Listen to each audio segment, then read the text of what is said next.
Hello friend, welcome to my new class में आप सभी का स्वागत है। और आपको प्रैक्टिकल परीक्षा के लिए आप लोगों के लिए एक अच्छा सा चैप्टर लेकर आया हूँ। आपकी प्रैक्टिकल परीक्षा में पूछा जाने वाला प्रश्न एग्जामिनर आपसे पूछेगा और आपको चार्ट पर एक अच्छा सा ट्रांसफार्मर का चित्र बना कर ले जाना होगा, ठीक है। और आप बढ़िया सा बना लेना है और बढ़िया से, ठीक है। और आपको रटना नहीं बल्कि आपको बस ज्यादा आराम से क्वेश्चन को याद करना है। आपको एग्जामिनर के आंखों के सामने बता देना है उत्तरों को, ठीक है। तो चलते हैं, आपको बताते हैं कि ट्रांसफार्मर क्या है। ट्रांसफार्मर एक ऐसा युक्त है जो कि प्रत्यावर्ती धारा को घटाया या बढ़ाया जा सकता है, ट्रांसफार्मर कहलाता है, ठीक है। यहाँ पर लिखना है आपको उच्च एसी अल्टरनेटिंग करंट, निम्न जो कि बढ़ाया घटाया जा सकता है, ठीक है। अब दूसरा क्वेश्चन देखें। दूसरा क्वेश्चन आपको बताने वाला हूँ, ट्रांसफार्मर किस सिद्धांत पर कार्य करता है। ट्रांसफार्मर अन्वयन प्रेरणा पर कार्य करता है। ट्रांसफार्मर अन्वय प्रेरणा पर कार्य करता है। आपको अन्वय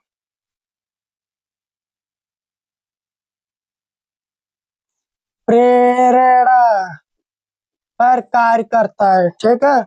आपको आप डिटेल नहीं बताना है, आपको सिर्फ ये आपको बताना है। जो आपको एग्जामिनर पूछेगा कि ट्रांसफर फार्मर किस सिद्धांत पर कार्य करता है, आपको सीधे डायरेक्ट जवाब देना है अन्वय प्रेरणा पर कार्य करता है, ठीक है।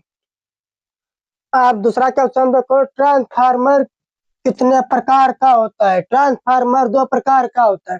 ट्रांसफार्मर दो प्रकार का होता है, एक ऊंचाई एक अपचाई, ठीक है। आपको डिटेल नहीं बताना है, आपको बस ऊंचाई और अपचाई बता देना है। ऊंचाई और अपचाई,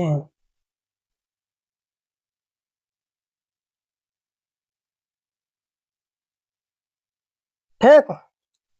दूसरा क्वेश्चन देखिए। दूसरा क्वेश्चन, ट्रांसफार्मर की कोड किस धातु के बने होते हैं। ये सबको पता होगा, ट्रांसफार्मर की धातु किस धातु की बनी होती है। ट्रांसफार्मर की धातु एक नॉर्मल लोहे की बनी होती है। आपको भैया डरने की कोई जरूरत नहीं, आप आसानी से बता सकते हैं, ठीक। ट्रांसफार्मर किस धारा पर कार्य करता है। पहला यह क्वेश्चन। चौथा वाला देखिए, किस ट्रांसफार्मर किस धारा पर कार्य करता है।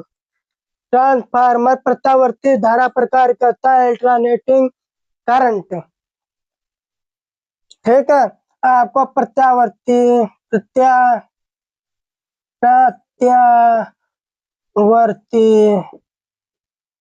धारा पर कार्य करता है, अल्टरनेटिंग, ठीक। और दूसरा क्वेश्चन दिया, ट्रांसफार्मर की कोड किस धातु की बनी होती है। ट्रांसफार्मर की कोड किस धातु की बनी होती है, अभी बताया था। जो मैंने चौथा था वो पांचवा बोल दिया था, ठीक है। आपको नॉर्मल लोहे की बनी होती है, या आपको टेंशन लेने की कोई जरूरत नहीं। नरम लोहे की बनी होती है, ठीक। और अगला क्वेश्चन देखिए, ट्रांसफार्मर की दक्षता कितनी होती है। ट्रांसफार्मर की दक्षता 95 से या 98% पड़ सकती है और कम भी हो सकती है, 80 से 85 ये भी है। आपको 95% या 98% हो सकती है, ठीक है। और अगला क्वेश्चन देखिए, ट्रांसफार्मर में कोड को पटलित क्यों रखा जाता है। ट्रांसफार्मर को पटलित इसलिए रखा जाता है भावर धारा को कम करने के लिए। भावर धारा को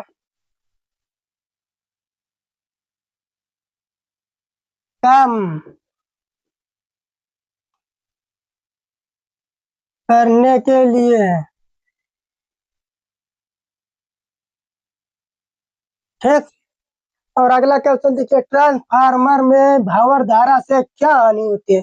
अब पहले पूछ रहा था ट्रांसफार्मर में फ्लूइड की पटरी क्यों रखा जाता है? भाव धारा को कम करने के लिए। और ट्रांसफार्मर में भाव धारा से क्या हानि होती है?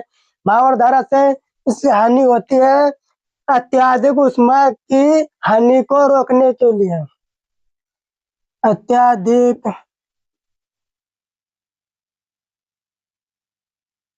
ऊष्मा हानि ऊष्मा हानि को रोकने के लिए। ठीक।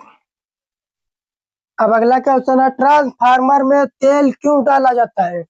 ट्रांसफार्मर में तेल इसलिए डाला जाता है ट्रांसफार्मर को ठंडा रखने के लिए।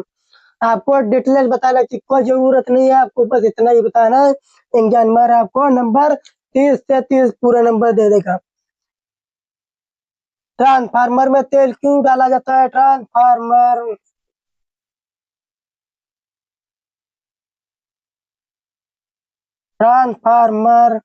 को ठंडा रखने के लिए।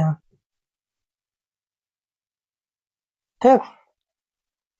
अगला क्वेश्चन देखिए, ट्रांसफार्मर का उपयोग डीसी में क्यों नहीं किया जाता है? ट्रांसफार्मर का उपयोग डीसी में इसलिए नहीं किया जाता है, ट्रांसफार्मर को जो चुंबकीय क्षेत्र डीसी करंट प्रत्यावर्ती चुंबकीय क्षेत्र में उत्पन्न नहीं कर पाता है। डीसी करंट परिवर्तित चुंबकीय क्षेत्र